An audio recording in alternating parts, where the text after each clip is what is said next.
Hi, my name is Elliot. I'm the owner of JG Firearms Instruction. We're located in Tarpon Springs, Florida, which is a suburb of Tampa, Florida. If you're in the area, I'm strictly by appointment only. Please give me a call at 727-455-6596. That's 727-455-6596. Or send me an email. My email address starts off with 2 initials. J like in Jacob, G like in George. Firearmsinstruction.com. That's JGFirearmsInstruction.com. Or if you're seeing this video on Arms List, I suggest going to any one of my ads. Towards the top, not in the very top, but towards the top, I believe on the right-hand side, you'll see a tab saying Contact This Seller. Do that. Click on that. That'll send me an email. Give me your contact information, and we'll discuss things further. All right. Now, today we're going to discuss the Jimenez Arms JA380. It's a compact pistol, 6 rounds in the magazine. Very compact, fits really nice in the hand. It has a trigger guard. It has a finger rest on the magazines.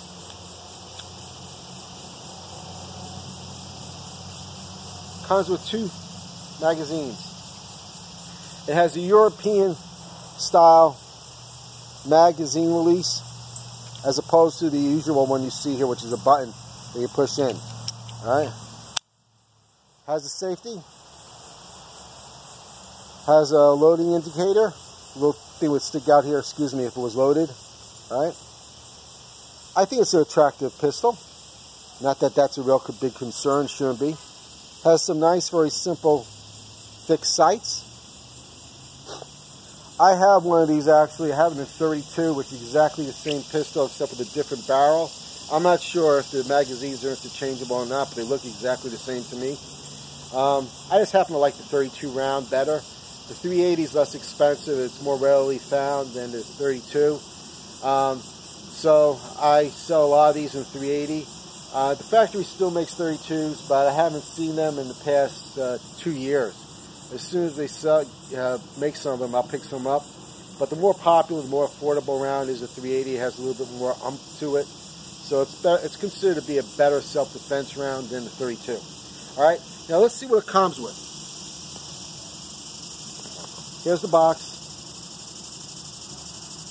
Came with a very nice trigger lock. It's one of the nicest ones I've ever seen. Comes with 2 keys. Comes with the manual. Comes with a little booklet here, explains how the trigger lock works, which is kind of a waste. It's really intuitive. You can see the other key and the extra magazine. This is a real nice bargain. I mean, comes with 2 magazines.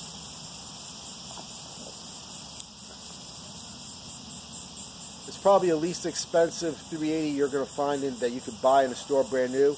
Comes with a lifetime warranty. I've sold probably 1,000 of these in the past 2 years. I've only had 3 people have a problem with them. When I say these, I mean the brand. They make 9mm. They make another version of the 380 that's a little bit bigger. They make 22s, 25s, and 32s. And they make a couple of different 9mm, the LC and the JA9. I've only had people have problems with 3 of them. 2 of the problems they had were with magazines misfeeding. The lips on the magazines had to be adjusted. The third one, I don't remember what the issue was. It was something to do with the gun. But the factory gives you a lifetime warranty, so you can feel pretty comfortable buying one of these. All right. Now the warranty, it doesn't follow the gun. If you were to sell this to somebody, there's not going to be any warranty on it. It only goes to the original purchaser. All right. These guns are made in Utah. This is very similar to the old Jennings, the old Davis, the Larsons, Sundance, a whole bunch of guns that are similar design.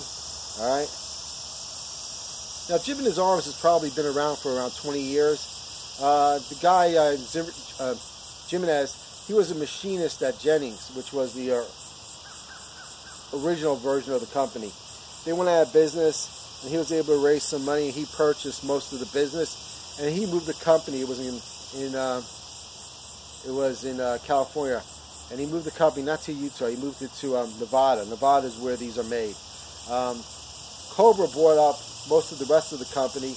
They make a similar gun, and Cobra moved the manufacturing to Utah. So these are made in Nevada. And like I said, they've been around for 20 years. They'll probably be around for at least another 20. Business is good. All right. Now, I really like this. I think they're a great bargain, but you got to know what you're buying. Now, there was a clothing store that I used to shop when I was in the business world, where I used to have to dress for business. Obviously, I don't have to do that in the field I'm in now. But there was a clothing store called Sims, and their advertising slogan was, educated consumer is our best customer. That's basically what I like to think. The way I run my business is an educated consumer is my best customer. You got to know what you're buying, okay? Now, this gun, this pistol, and all others like it, the Jimenez Arms all across the board, the Lawsons, the Cobras, the Davises, probably a couple of other brands out there, very similar design. There is nothing blocking the striker from going forward if you were to drop this. If it was a hit in an awkward position, there's nothing stopping the striker, the hammer, from going forward and hitting the round and the gun going off. So you never want to carry this with one in the chamber. You never want to do that. Okay? If you're going to use everyday carry, and that's a big concern for you, buy a Taurus, buy a Diamondback. I have those in stock. They're excellent guns. For the same size, they probably weigh half as much, and they're smaller, a little bit smaller. And you can carry one in the chamber. It's perfectly safe with those. They have a bar that blocks the striker, and it will only move it if the safety's off, as if you pull on a trigger. Again, there's nothing stopping the striker from going forward if it gets hit in the wrong place. So you do not want to carry this with one in the chamber. This is not really a good choice for everyday carry. If you're on a budget and you can't afford a Taurus or a Diamondback, they cost around twice as much, then yeah, I definitely would consider this a good option. But you got to understand, you should not carry this with one in the chamber. All right? Carry it with a loaded magazine, but empty, nothing in the chamber. Okay? Real easy to rack the slide. Okay? Not a big deal. General rule is that you should carry one in the chamber if it's safe to do so. It's not safe to do so with this firearm. All right? Now in Israel, where they have security concerns and the law enforcement there have top-notch, top-quality firearms where it's perfectly safe for them to carry one in the chamber, to limit accidents, there they trained all law enforcement to carry it without one in the chamber. So, you know, I would recommend that if you're going to carry every day, you have a firearm where it's safe to carry one in the chamber. But if cost is a consideration, then this is pretty good. It's not a big deal. Very easy. All right? I mean, practice. It's no big deal. It's very easy. This is a really nice gun to carry for pocket carry. There's really not much on it to snag. The sights are very simple, very basic, but they work. I find this firearm to be pretty accurate, surprisingly accurate. The rounds do go where you point them. Again, lifetime warranty.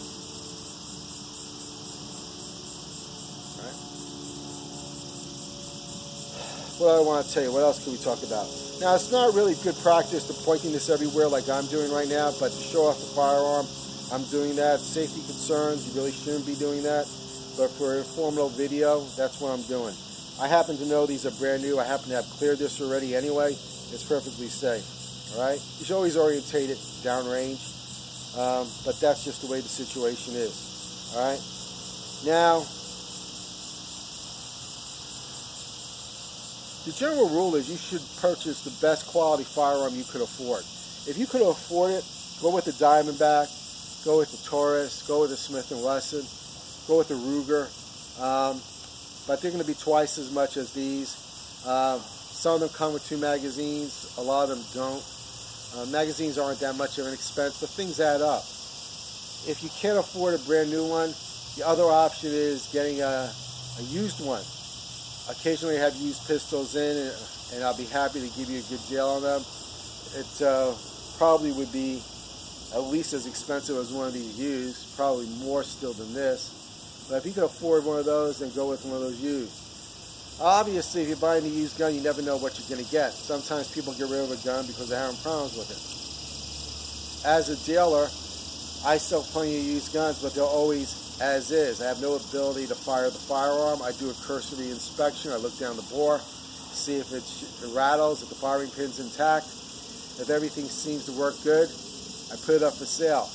I have no idea if they will function properly when there's a round in them. Will they go off? I have no idea. And that's the way it is with every other dealer that I know. So you don't know what you're getting if you're buying a used gun. You could also buy one off the off arms list locally, depending on what the law is in your jurisdiction. But that's even more iffy. All right? If it's not somebody you know and trust, you may or may not want to run the risk buying a used firearm. All right? If you buy one of these, you get a new one with a lifetime warranty. All right? Now let's talk safety. If you purchase a firearm or even have a firearm, make sure you use the trigger lock, especially if you have kids around. Don't be thinking that if I put the firearm at the top of my closet or I stick it under the bed loaded, that the kids will never find it. Don't be thinking like that. Kids are inquisitive. They'll stumble upon it, and you don't want to be in a situation with your kids or somebody else's kids get hurt. All right? If you also don't want to be in a situation where one of your kids or somebody else's kid gets hurt or killed, and then you're stuck having to explain to the police officer or law enforcement why you left your firearm in an unsecured situation. Not a good deal. Just not worth it. Make sure it's secured. They're selling a lot of these gun vaults biometric. They look off your palm print. The technology is getting better every day. They're getting more and more inexpensive. I think that's a really great option. Make sure it's working right. That's really all I have to say. If you have any questions, just give me a call. One other thing I want to mention, I forgot to. Factory recommends only round nose, not hollow points. If your firearm, you buy it and you want it to shoot hollow points, if it works great, that's fine. They're not highly machined inside. That's why they don't recommend hollow points. This is the type of pistol, the more you shoot, the better it will operate, because we're working out the innards. All right? I have one, like I said, it never had a misfire, it never had a misfeed. It's luck of the draw. If you're having problems with it, it's not feeding hollow points, what you can do is a fluff and buff. That's fluff and buff. Just Google that term with Jimenez Arms or Jennings or Bryco or Davis, and tons of videos will come up showing you how that's done. It's real easy. It involves polishing the rails with a Dremel and polishing the feeding ramp. Make sure whatever you do, you don't grind anything away. That will void the warranty in a heartbeat. And don't do that. Don't do a fluff and buff if it's working fine. Just don't do it. It's just a waste of effort. Again, I have mine. It eats anything. Right? Don't shoot plus P ammunition with these. That will void the firearm instantaneously, and it'll probably cause it to blow up. Alright? What's plus P ammo? Trust me, if you go to Walmart, the cheap stuff, it's not going to be plus P. It will say plus P on it. It's high pressure. The only time people should be buying plus P if they're competitive shooters and they're really good. This is not a firearm you want to shoot plus P in. Alright? Very easy to take apart. Plenty of videos on that. There's a little doohickey here. You put a ballpoint pen in, make sure the magazine's out, make sure it's been cleared. And the slide will basically slide forward and come off. Very easy to take apart. I would suggest the first time you do it in the bathroom. Toilet seat down, drain closed, door closed. This way, if springs go flying, you can find them. Once you break it down the first time, it's extremely easy. There's probably no other gun out there designed that's as easy to take down as these. That's really it. I highly recommend these for the price. Give me a call. I usually have these in stock in different finishes. If it's a standard finish, that being satin or two-tone, that would be satin and black, or all black, then it's going to be the same low price. If you want highly polished chrome, and when I say highly polished, I mean highly polished. If I was out here with that pistol right now in the highly polished finish, you probably couldn't see it because of the glare. All right, those are a little bit more expensive. I try to have those in stock too. They're around $20 more. I'm not talking specific prices because they tend to fluctuate. I don't know what the prices will be. Sometimes they go up, sometimes they go down. I don't know what the prices will be by the time you look at this video. All right? If you have any questions, give me a call. This fits really nice in my hand. I like the trigger lock, the finger rest on it. If you have very big hands, this probably wouldn't work for you. It's a fun gun. It's very enjoyable to shoot. I think it'll be a great gun to have as a spear to go to range. That's really it. Just contact me if you have any questions. Thanks. Bye.